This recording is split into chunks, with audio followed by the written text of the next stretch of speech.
disciples. Puis si je vous ai j'ai amené cette série-là, c'est que je crois sincèrement que si l'Église veut avancer, si l'Église veut progresser, ça ne prend pas des observateurs, ça prend des disciples. C'est la seule façon que l'Église va avancer. Quand on regarde l'Église primitive, c'était des disciples qui étaient là. Et croyez-moi, ils en faisaient des disciples, eux autres. Parce qu'il y avait une conviction de la vérité sur Jésus. Et pourtant, ils n'avaient pas tous vu. Hein? Ils n'avaient pas tous connu Jésus en personne. Mais ce qu'ils avaient entendu parler de lui, il suffisait. Et souvent, nous, on est là, on dit, on croit, mais on reste assis, puis on regarde, puis on dit, « Wow, c'est super ce que Jésus fait. » Mais vous savez une chose, Jésus veut plus que ça dans votre vie. Il ne veut pas juste que vous soyez émerveillés de ce qu'il fait. Il veut que vous soyez émerveillés de ce que lui peut faire à travers vous. C'est ça qu'il veut. Il veut que vous deveniez participants de sa nature divine. Jésus, ce n'est pas un égoïste. Il veut partager sa gloire avec nous. Mais pour ça, il faut vouloir le suivre. C'est la condition. Hein? J'aimerais poser la question ce matin. Qui veut le suivre? Wow! Ah oh! Ceux qui sont sur YouTube, je vous parle à vous aussi. Je ne peux pas vous voir. Mais si vous me dites que vous voulez le suivre, c'est temps que vous reveniez à l'Église. C'est temps que vous reveniez mettre vos pieds ici. Parce que l'Église, ça ne se passe pas sur YouTube. Je suis content que vous soyez là, mais je serais bien plus content que vous soyez ici avec nous autres. Parce que c'est ici qu'on apprend à devenir un disciple. Ce n'est pas à la maison ou quand on est tout seul dans un appartement. Tu ne peux pas te chicaner avec le mur. Hein? Tu ne peux pas avoir des conflits non plus avec ta casserole, à moins que tu te frappes toi-même. Hein? Donc, c'est à l'Église qu'on apprend à aimer, qu'on apprend à pardonner. Souvent, les gens disent « Ah, j'ai été blessé dans l'Église. » Bien oui, c'est normal. Tu vas être blessé dans toutes les églises. Savez-vous, quand on est blessé, c'est parce que c'est notre ego qui est touché. Hein? Puis le Seigneur, ce qu'il veut, il veut que notre ego diminue afin que lui puisse grandir en nous. Amen? Oh, c'est juste une petite intro en passant. J'aime ça faire des petites intros comme ça, des petites capsules. Hein? J'avais un pasteur que je connaissais et que j'aimais beaucoup. Il faisait toujours des petites capsules comme ça. Il s'appelait Sam Lecomte. Et j'aimais ces capsules. Des fois, il arrivait avec une petite capsule, puis c'était vraiment à propos. Avec le message aujourd'hui, c'est une question. J'aime poser des questions. Vous êtes ambassadeur de qui? Hein? On peut être ambassadeur du royaume du monde ou du royaume de Dieu. OK? Et j'aimerais commencer ce matin avec le passage de Luc 9, 23. Je crois que tu l'as. Oui. Si on peut le lire ensemble. Puis il dit à tous, « Si quelqu'un veut venir après moi, qu'est-ce qu'il dit? Qu'il renonce à lui-même. Oh boy! Et qu'il se charge chaque jour de sa croix et qu'il me suive. » Wow! Ce matin, on va comprendre deux principes très importants. Renoncer à soi-même et se charger de la croix. Parce que c'est ça qu'il nous dit ici. Est-ce que c'est ça qu'il dit? Bon, si c'est ça qu'il dit, il faut qu'on sache qu'est-ce qu'il veut dire. C'est facile de dire charger de sa croix. Faut-tu que je me fasse crucifier, moi aussi? Non, c'est pas ça qu'il dit, là. Faut-tu que je porte la croix jusqu'à la montagne? Ça n'a rien à voir avec ça. Premièrement, renoncer à soi-même, c'est se soumettre notre volonté à celle de Dieu. Bon, on va s'expliquer clairement, là. Moi, là, Jean-Marie, j'ai le goût d'aller à Miami. Ben là, le Seigneur, il me dit, non, non, tu vas aller, tu sais, dans le nord, là, dans le bout au bout là, du nord, là, où ce qui fait bien froid, là. Ouais, mais Seigneur, moi, j'ai pas le goût, je vais aller à Miami, il fait chaud, c'est beau. Non, non, je veux t'avoir là-bas, à Iqaluit. Oh là là! Oui, mais Seigneur, qu'est-ce que je vais faire là? C'est tous des Esquimaux, je parle pas leur langue, moi. Hein? Tu vas les aimer. Oh! Ça, c'est dire, je soumets ma volonté à celle de Dieu. OK? Et soumettre ma volonté à Dieu aussi, ça peut être aussi simple que tu es dans un centre d'achat, tu es en train de prendre ton petit café, et là tu dis au Seigneur, ne me dérange pas, je suis en train de prendre mon petit café. Et là, le Seigneur dit, tout. 2, 3 personnes viennent s'asseoir en entour de toi, et ils commencent à jaser avec toi. Ah, ils vont-tu arrêter de me parler? Les autres, je veux prendre mon petit café. Hein? Non, non. Le Seigneur t'appelle à les aimer. Et comment tu vas faire pour les aimer? En prenant du temps pour les écouter, premièrement. Vous savez une chose, au Québec, là, c'est incroyable les fortunes qui sont dépensées juste pour aller voir un psychologue. Juste pour être écouté. Savez-vous pourquoi? Parce que les gens ne s'écoutent plus. Ils pitonnent. Hein? Ils pitonnent. Fait que quand quelqu'un me dit qu'il n'y a pas de besoin au Québec, réalisez une chose, là. Le besoin est encore plus criant qu'avant. Mais si nous, en tant que croyants, puis chrétiens, puis disciples, on ne prend pas le temps d'écouter les gens, puis de s'oublier soi-même, puis de faire la volonté de Dieu, qui va le faire? Des psychologues qui vont dire, « Ouais, je t'écoute bien, là. Ouais. Ah, ouais, je comprends. Il n'a rien compris, mais ce n'est pas grave. Je comprends. Tu vas voir, on se revoit la semaine prochaine. » Il sort du bureau. Hey, il ne m'a rien dit, lui, là. Hein? Je crois aussi qu'on a besoin d'être traité des fois au niveau psychologique. Je ne veux pas dénigrer le travail des psychologues non plus. Mais la réalité, c'est que souvent, il y a des gens qui vont voir des psychologues qui sont sains d'esprit. Ce n'est pas qu'ils sont mal, qu'ils ont un problème, là. Hein? Mais ils ne comprennent plus une situation, sont déstabilisés face à une situation, puis ils vont voir un psychologue. Mais vous savez une chose, Dieu peut vous donner des paroles pour ces gens-là, des paroles d'encouragement, des paroles qui vont être beaucoup plus édifiantes dans la vie de ces gens-là qu'un psychologue des fois. Par contre, je peux vous dire qu'il y a des psychologues qui font un excellent travail. J'ai un de mes amis, Daniel Descaries, qui est psychologue, puis c'est un chrétien. Hein? Fait que je ne veux pas dénigrer le travail des psychologues non plus. On en a besoin dans certaines situations. Mais regardez, présentement, il manque de psychologues au Québec. Pourquoi? Parce que la pandémie a exacerbé le problème de communication des gens. Et les gens ont de la difficulté à communiquer entre eux. Donc, s'oublier, se soumettre notre volonté à la volonté de Dieu, c'est prendre le temps de faire ce que Dieu nous demande à l'endroit où on est. Ce n'est pas d'être un pasteur, là. C'est d'être simplement un disciple. Je suis assis à un endroit, quelqu'un me parle, je l'écoute et j'essaie de répondre à son besoin. Pas pour en faire un trophée. Wouh! Regardez le beau trophée que j'amène à l'Église. Ce sont des êtres humains que Dieu aime, que Jésus est mort pour eux. Et quand vous allez les regarder comme Jésus, vous allez avoir une onction comme vous ne pouvez pas vous imaginer dans votre vie. Parce que vous allez avoir le regard de Jésus sur eux.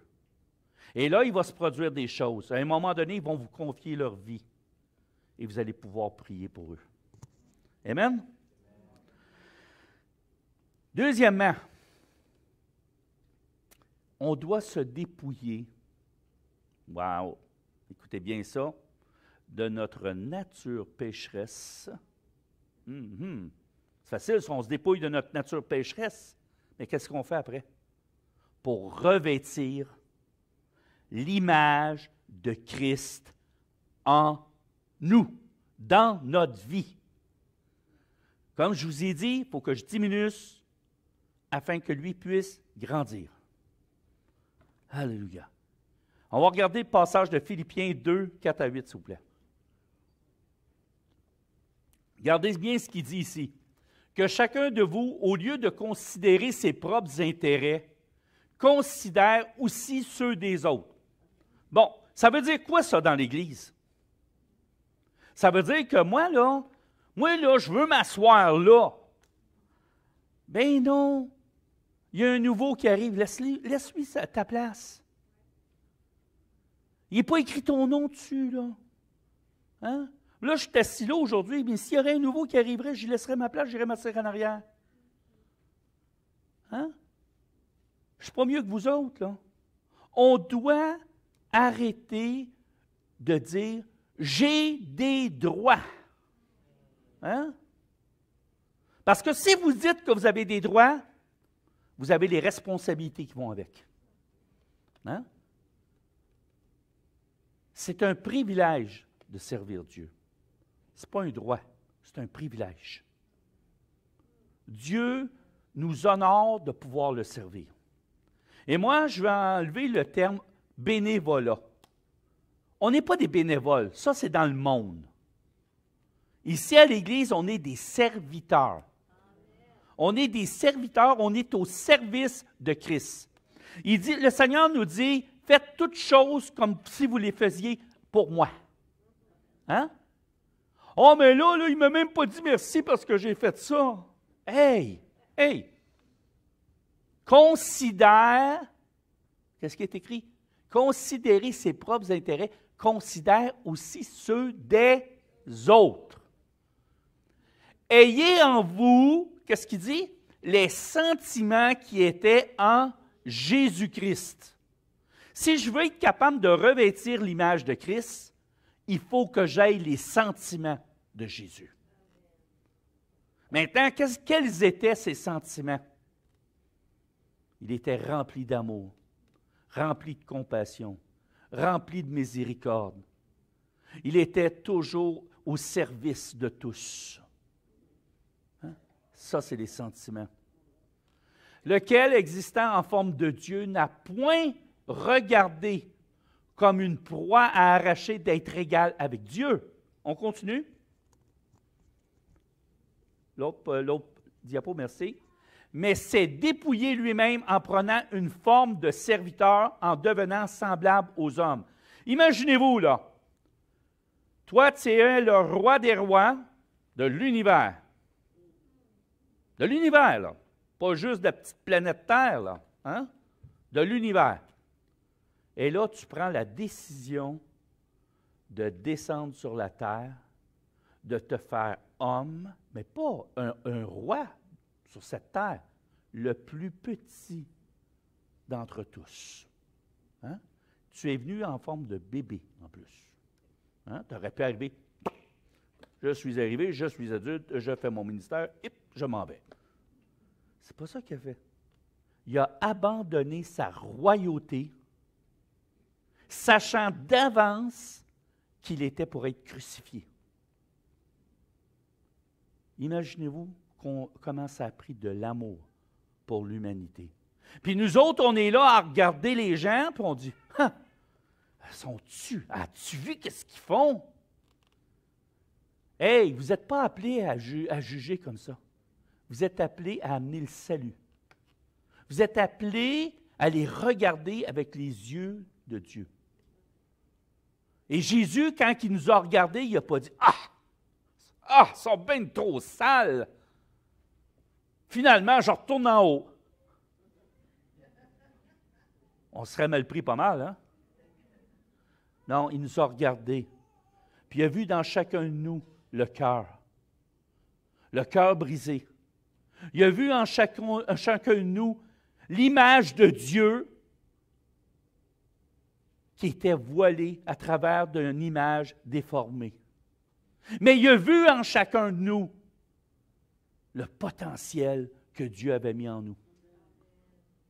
Puis regardez dans le monde, il y a des gens qui ont du potentiel, qui sont extraordinaires. Ils n'ont pas besoin d'être des disciples pour être extraordinaires. Dieu a déjà déposé en eux un amour pour les autres. Alléluia. Et finalement, ayant paru comme un simple homme, il s'est humilié lui-même, se rendant obéissant jusqu'à la mort, même jusqu'à la mort de la croix. Wow! Quand je regarde ce passage-là, ça me parle beaucoup. Se dépouiller de notre nature pécheresse, c'est de se rendre aussi obéissant à Dieu. C'est de se rendre obéissant. Maintenant, l'autre partie qui est importante de comprendre, c'est de combattre non plus par nos forces, hein? Mais avec celle de Christ. Avec celle de Christ. Éphésiens 6, 12, je ne l'ai pas mis ici, ça dit « Car nous n'avons pas à lutter contre la chair, mais contre... » Hein? Contre les dominations. Pas juste ça, contre les autorités, contre les princes de ce monde, de ténèbres, contre les esprits méchants dans les lieux célestes. Qu'est-ce que j'ai fait tantôt? J'ai combattu dans le monde spirituel. On ne voit pas ces choses-là, mais ils existent. Et je peux vous l'assurer qu'ils existent. La preuve, regardez l'humanité, comment elle est influencée à faire le mal. Vous avez la preuve que les démons existent. Amen? Et même, il y a des chrétiens qui sont influencés à faire le mal. L'autre point que je veux apporter, c'est qu'il faut accepter de souffrir pour l'avancement du royaume de Dieu. Oh, celle-là, là, non, wow, pasteur, là, souffrir, là, il y a des limites.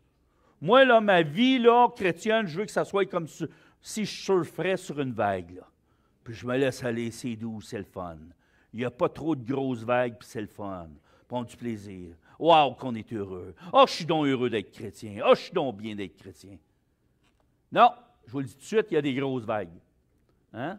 Puis il y a des moments, crois-moi, qu'il faut que tu te tiennes après ta planche. Hein? Parce que, wow, ça surfe, puis pas à peu près. Demandez à Pasteur Richard. Regardez comment il est magané, là.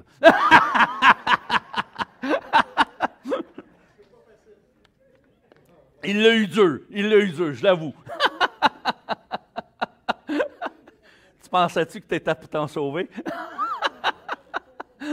Chacun son tour. Amen. Dans Jean 15, 20, ça dit ceci. « Souvenez-vous de la parole que je vous ai dite. Le serviteur n'est pas plus grand que le maître. S'ils m'ont persécuté, qu'est-ce qui va arriver? Hein? Ils vous persécuteront aussi. Ils ont gardé ma parole, mais quelle joie, ils vont garder la vôtre aussi. Oui, ils garderont aussi la vôtre. Mais il va y avoir des moments difficiles. Il va y avoir des moments de découragement. Et c'est pour ça que c'est important d'être ensemble. Parce qu'ensemble, on peut se motiver, on peut s'encourager. Hein? Quand moi je suis fort, je peux aider le faible. Mais quand moi je suis faible, j'ai besoin de quelqu'un qui est fort pour m'aider. Parce que ça arrive à tout le monde à un moment donné dans la vie chrétienne d'être faible. Puis il n'y a pas de honte à ça. La vie chrétienne, c'est pas facile. Mais ensemble, la victoire est assurée. Hein? C'est pour ça que le Seigneur a créé l'Église. Parce que tout seul dans un coin, c'est bien dommage, mais ta foi ne grandit pas, elle diminue. Puis si tu veux que ta foi grandisse, il faut que tu sois ensemble. Ensemble. Il faut que tu sois là à l'Église, c'est ça l'Église locale. Jésus est mort pour l'Église. Hein? Fait que si l'Église ne serait pas de lui, je m'excuse. Mais il y aurait quelque chose qui ne fonctionnerait pas. parce qu'on serait chacun dans notre coin. Hein? Alléluia. Puis on serait tous en train de se faire déchirer par l'ennemi. Fait que merci Seigneur pour ça. Maintenant, l'autre point que je vais aborder, c'est de porter sa croix. Hein? Porter sa croix, c'est porter l'autorité de Christ afin de gagner les âmes pour lui. Remarquez la croix, la couronne, puis porter sa croix. Mais la couronne, qu'est-ce qu'elle montre? Elle montre les épines qui représentent le péché, mais elle représente aussi la royauté. Hein? Puis chacun de nous, on est revêtu de la royauté de Dieu. Mais le Seigneur, il a enlevé les épines après la couronne, parce qu'il nous a enlevé le péché. Hein? C'est aussi porter l'amour, la compassion et le pardon. Porter sa croix, c'est d'accepter de pardonner, même si tu n'en as pas le goût. C'est de faire ce que Dieu te demande, pas ce que tu veux. Porter sa croix, parce que le Seigneur nous a dit que son fardeau est léger. Hein? C'est de porter l'amour en toi, pas la colère, pas la jalousie, pas la frustration. Non, porter l'amour. Aimer ton frère comme toi-même. Maintenant, tu as un problème, là. Si tu ne t'aimes pas, tu vas avoir de la misère à aimer l'autre.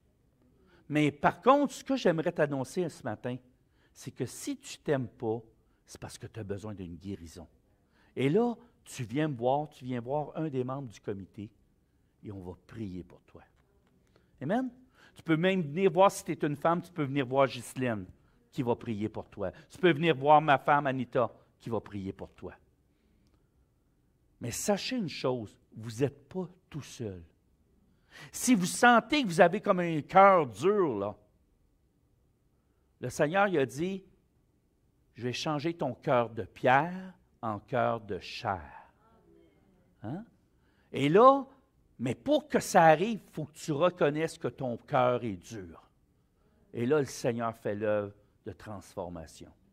Il te transforme. Bon, maintenant, si tu n'as pas de compassion, quelqu'un est en train de souffrir, bien là, c'est de sa faute, c'est à lui de ne pas faire ça, là, tu sais. Franchement, c'est à lui de ne pas faire du ski, c'est casser la jambe, tu sais. C'est normal, hein? Qui souffre à cette heure, là, écoute bien, c'est de sa faute. Non, la compassion, là, elle ne juge pas. La compassion, là, elle regarde la personne qui souffre et elle souffre avec lui. Hein? La compassion, elle le regarde et le désir que tu as dans ton cœur, c'est seulement de lui tendre la main afin qu'il se relève. Et dans l'Église, on a besoin de compassion, les uns envers les autres. On a besoin d'avoir cette compassion-là pour nos frères, nos sœurs. Et c'est ça que l'Église fait. Elle nous permet d'exercer la compassion, l'amour, le pardon.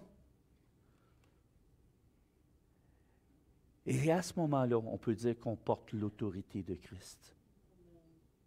Parce que l'autorité de Christ, elle vient de où? De son amour, de sa compassion. Hein? Il nous a tout montré. Il nous a simplement dit, suivez-moi. Faites ce que moi je fais. Il n'a pas dit, OK, c'est quoi votre programme cette semaine? Ah non, mais non, oui, je suis d'accord avec toi, ce programme-là, c'est très bien. Non, non, celui-là, c'est un petit peu moins bien, par contre. Non, non, ce n'est pas nos programmes qui l'intéressent. C'est nos cœurs. Que nos cœurs soient remplis d'amour les uns envers les autres. On doit développer l'amour à l'interne afin de resplendir à l'externe. C'est clair?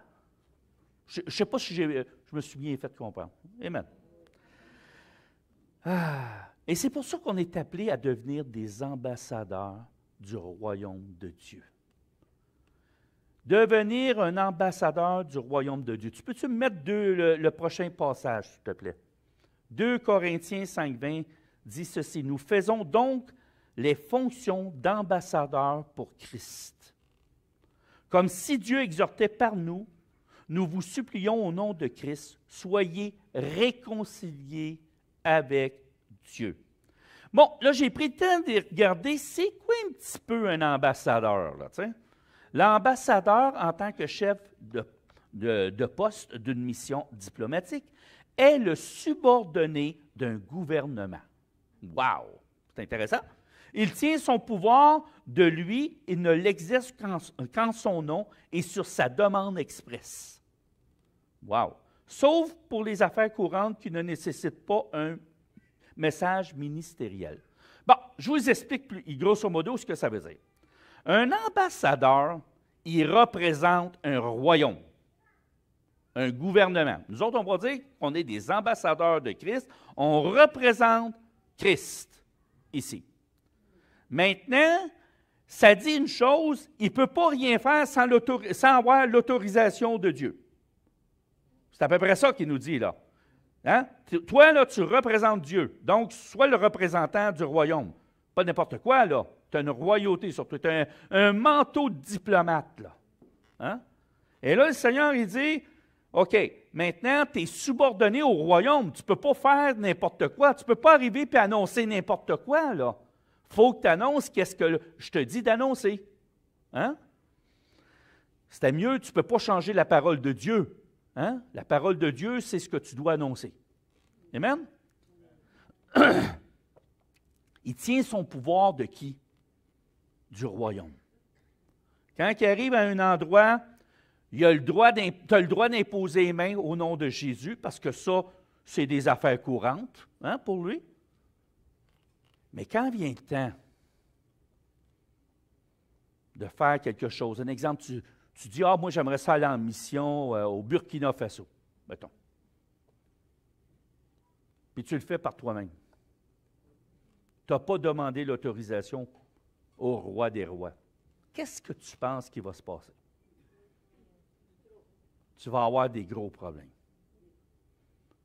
Parce que tu n'es pas à l'endroit où Dieu veut que tu sois. Donc, ce que ça nous dit, c'est que l'ambassadeur doit toujours en référer au royaume, au roi du royaume. Parce qu'il est le représentant de ce royaume. Maintenant, en tant que représentant, nous sommes appelés à devenir des ambassadeurs de paix. Prenez ça en gros, là. Mettez-les dans votre livre, puis mettez-vous-les d'en face, là. Paix. Pas guerre, paix. Pas dispute, paix. Pas conflit, paix. Amen? Est-ce que tout le monde a compris le mot paix? Je pense que je l'ai bien expliqué, hein? Oui, c'était clair, hein? Bon, tu vas me mettre l'autre verset, s'il te plaît. Ça dit ceci, car le royaume de Dieu, ce n'est pas le manger, le boire, mais la justice, la paix et la joie par le Saint-Esprit. Bon, on annonce le royaume de Dieu, c'est ça le royaume de Dieu. OK? Celui qui sert à Christ de cette manière est agréable à Dieu et approuvé des hommes. Donc, quand vous êtes un ambassadeur de paix, je peux-tu vous dire une chose, les hommes, même dans les gens qui ne connaissent pas Jésus, ils vont vous apprécier. OK? Ainsi donc, recherchons ce qui contribue à la paix et à l'édification mutuelle. Est-ce que c'est assez clair ce matin? Hein, moi, je n'interprète pas la parole, là.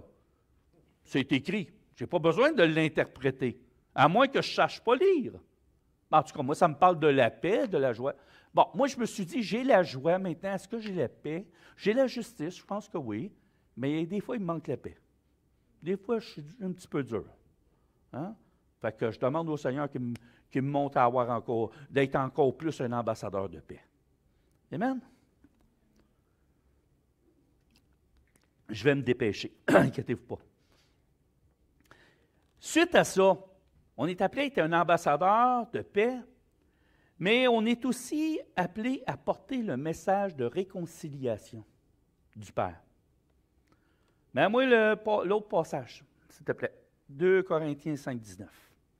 Car Dieu était en Christ réconciliant le monde avec lui-même, en n'imputant point aux hommes leurs offenses, et il a mis en nous quoi? La parole de la réconciliation. Bon, est-ce qu'il nous a mis en nous la parole du jugement? Non. Est-ce qu'on est appelé à arriver et dire aux gens, « Oh, tu es un pécheur et tu t'en vas en enfer. » Non. Il nous a appelés à réconcilier le monde avec lui. Et pour le réconcilier, il faut commencer par les aimer. Est-ce que je suis clair dans le message? J'espère. Oh! Et nous sommes appelés à devenir des copies conformes de Jésus. Le disciple n'est pas plus grand que le maître. Mais tout disciple accompli sera comme son maître. Ça ne peut pas être plus clair que ça. Hein? Wow! Et pour devenir un disciple accompli, qu'est-ce qu'on doit faire? Se donner les uns pour les autres en s'oubliant soi-même. Est-ce qu'il y en a qui sont capables de s'oublier des fois? J'aimerais savoir si vous êtes capable de vous oublier des fois. Levez vos mains. Hop, hop, hop, hop, hop, hop, hop, hop. OK. Bon, posez la question en envers. Qui n'est pas capable de s'oublier? Amen. Alléluia. On a tous du travail à faire là-dessus. Tout le monde. Moi, le premier. OK? Mais ensemble, on va y parvenir. Ensemble, on va y arriver. Hein? En développant de la compassion, de la miséricorde et en étant rempli de grâce. On dit qu'on veut un évangile de grâce, mais on manque de grâce. Hein? Fait que soyons des gens qui sont remplis de grâce. Amen? Un autre point, vivre en permanence dans la présence du Maître en étant toujours prêt à agir selon sa volonté. Wow! En étant à l'écoute du Saint-Esprit, devenir des hommes et des femmes de prière. Comment voulez-vous être transformé à l'image de Christ si vous ne le connaissez pas personnellement? Impossible. Ça prend une relation d'intimité. Le mot « connaître » veut dire avoir une relation d'intimité. Quand que dans la Genèse, l'homme connut la femme, hein? C'est ça qui est dit. Le mot « connaître » à ce moment-là voulait dire ont eu une intimité ensemble, une union ensemble, une communion ensemble. Jésus, qu'est-ce qu'il a parlé lorsqu'on fait la communion? Hein? On va faire ça éventuellement bientôt. Hein? Normalement, c'est le premier, mais vu que je ne suis pas là, on va le faire la semaine d'après. Je veux juste annoncer à tout le monde qu'on va faire la communion la semaine que je vais revenir parce que je ne suis pas là le 2, je pense, c'est ça. Hein? C'est le 4, je ne suis pas là. OK? Parce que j'ai la consécration de mon petit-fils que je dois être présent. Amen? Alléluia. Je vous annonce ça, vous allez être tristes, je sais. Ben, vous allez peut-être avoir Fabrice ou Richard, on va discuter de ça ensemble. Là. Amen. Alléluia. C'est important. La prière, c'est le seul endroit où ce que vous pouvez développer cette intimité-là. Soyez contemplatifs du Seigneur. Si vous avez de la misère à prier dans votre maison, allez dehors. Allez marcher. Prenez un temps. Il y a différentes façons de louer, d'adorer. Il y a des gens qui sont plus contemplatifs. Il y en a d'autres qui sont plus expressifs. Il y en a qui aiment plus être dans la nature. Choisissez l'endroit où est-ce que vous avez une communion avec Christ. C'est ça qui est important. Et commencez à avoir une relation avec. Commencez à discuter avec. Parlez-lui. Parlez-lui de ce que vous vivez, mais écoutez aussi ce qu'il a à vous dire. Souvent, on est là. Bon, j'ai prié. Ben oui, mais as-tu la réponse? Ah ben là, je ne sais pas. Il ne m'a pas parlé. Ben oui, mais il faudrait peut-être que tu arrêtes et que tu l'écoutes. Hein? Faut que tu écoutes aussi. C'est une relation. Amen. On va aborder ce sujet-là plus loin. Anyway. Soumettre notre volonté au Père. Jésus était soumis à l'autorité du Père. Pourquoi nous, on ne le serait pas? Hein? Si Jésus lui-même, tout ce qu'il faisait, il en référait au Père. Il disait, je fais ce que le Père m'a enseigné. Ce que j'ai vu du Père, je le fais. Hein? Alors, on est appelé à ça.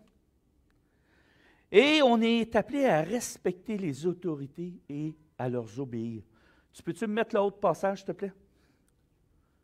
Romains 13, 1 dit que toute personne soit soumise aux autorités supérieures, car il n'y a point d'autorité qui ne vienne de Dieu et les autorités qui existent ont été instituées de Dieu.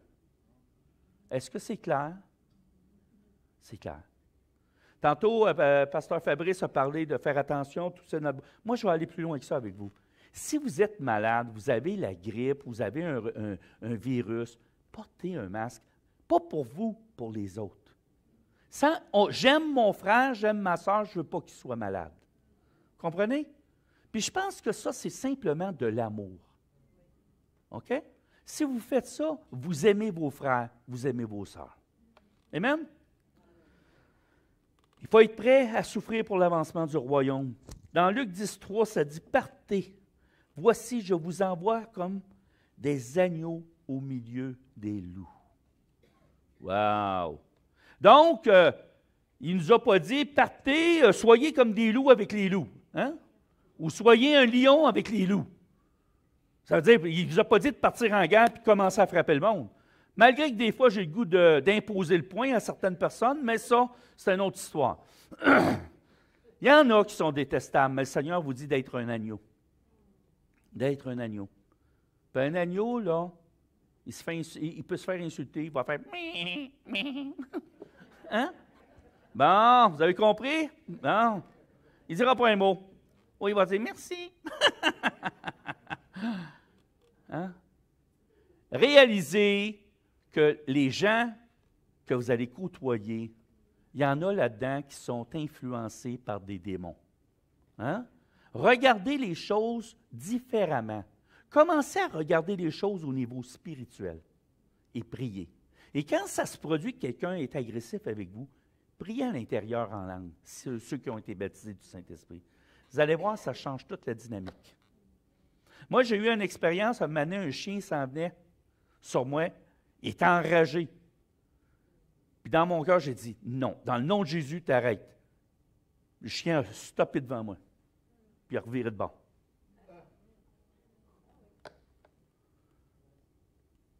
Parce que le Seigneur est là.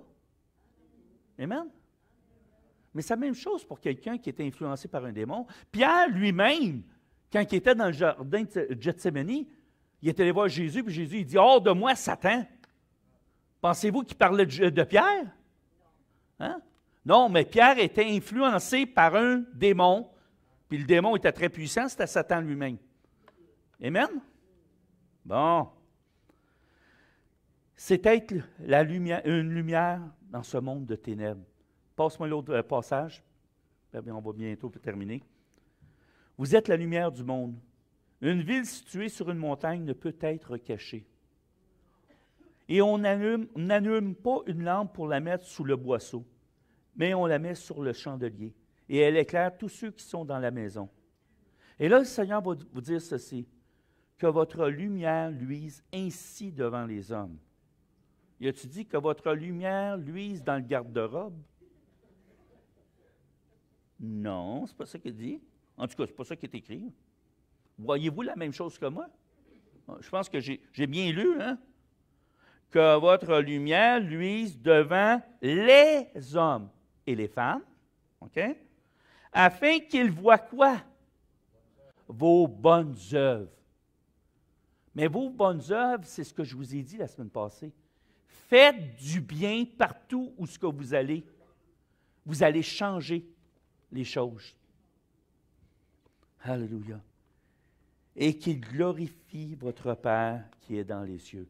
Parce qu'après avoir été une lumière, après avoir fait du bien, qu'est-ce qui se produit? Ils reconnaissent Dieu. Amen? C'est pas le contraire. Je les frappe avec ma Bible, après ça, je commence à m'éclairer un petit peu, puis après ça, je... Non, non, non, regardez, il y a une séquence, là. Hein? Fait que si vous voulez vraiment être des disciples, être des ambassadeurs du royaume de Dieu, mais il va falloir que votre lumière soit éclairée. Mais pour que votre lumière luise, ça prend cette relation avec Christ. Sans ça, ce n'est pas la lumière de Christ qui va... Parce qu'il va même dire, assure-toi que la lumière qui est en toi ne soit ténèbres. Hein? On peut être une lumière dans notre comportement. C'est notre comportement qui va être déterminant là-dedans. Là. Moi, j'ai un mauvais comportement, bien, c'est bien certain que je vais causer des problèmes. Là. Hein? Si moi, là, à chaque fois que je m'en vais, puis je bouscule les gens, puis après ça, hey, j'aimerais ça te parler de Jésus. Ouais, il y a un petit problème ici. Hein? Mets-moi l'autre diapo, s'il te plaît. Ça dit ceci, le sel est une bonne chose. Mais si le sel devient sans saveur, avec quoi l'assaisonnerons-nous? Assaisonnerez-vous? Ayez du sel en vous-même. Et soyez quoi? En paix les uns avec les autres. Encore là, il revient sur le principe de la paix. Comment tu peux gagner des âmes si tu es tout le temps en train de bousculer tout le monde puis de chialer contre tout? Excusez-moi le terme, on est des chialeux au Québec. Hein? Là, on arrive dans une place, c'est pas drôle, le gouvernement, il a fait ci, puis on part. Comment voulez-vous être une lumière si vous faites exactement ce que le monde fait? Vous devez être différent. Renouvelez vos pensées, rendez-les captives à Christ et commencez à avoir un discours différent. Amen? Et aussi, notre comportement, mais dans nos relations les uns avec les autres. Éphésiens 4, 1, 3, le dernier verset. Et on va terminer avec ça. Je vous exhorte donc, moi le prisonnier dans le Seigneur, à marcher d'une manière digne de la vocation qui vous a été adressée. Vous avez été appelés à être des ambassadeurs du royaume. C'est une vocation digne. C'est quelque chose de... C'est un privilège que Dieu vous a donné. Ah, wow! En toute humilité et douceur. Vous êtes des ambassadeurs, pas pour écraser les autres, mais pour servir. Avec humilité. Reconnaissant que tout ce qui est en vous vient, tout ce qui est bon qui est en vous vient de Dieu. Amen? Et douceur. Jésus était doux. Il criait après personne. Hein? Juste dans le temps. Il a levé le ton un petit peu. Un petit affaire. Il est passé de 2 à 3. Il faut quand même pas se pire, là. Moi je lui ai dit, Seigneur, toi, tu es passé de 2 à 3, moi, j'aurais passé de 2 à 20. Mais il m'a dit, regarde, il dit, c'est parce que toi, tu n'es pas parfait, c'est ça. J'ai dit, ah, OK, bon, c'est beau. Mais il dit, par contre, Fabrice, lui, il s'en vient bien.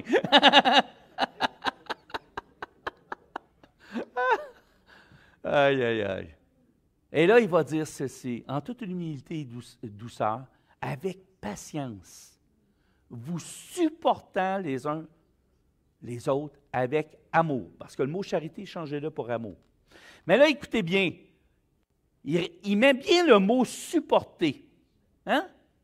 Ça veut-tu dire que des fois, il y a des gens que c'est pas facile? Regardons-nous tous, là. Y en a-tu des gens difficiles dans l'Église? Y en a-tu ici des gens difficiles? Levez la main, ceux qui sont difficiles. Ah! Regardez, moi, j'ai la main élevée. Je suis difficile, moi, là. Demandez à ma femme, elle a de la misère avec moi. On a tous, à un moment donné, un moment où ce qu'on est difficile, insupportable. OK?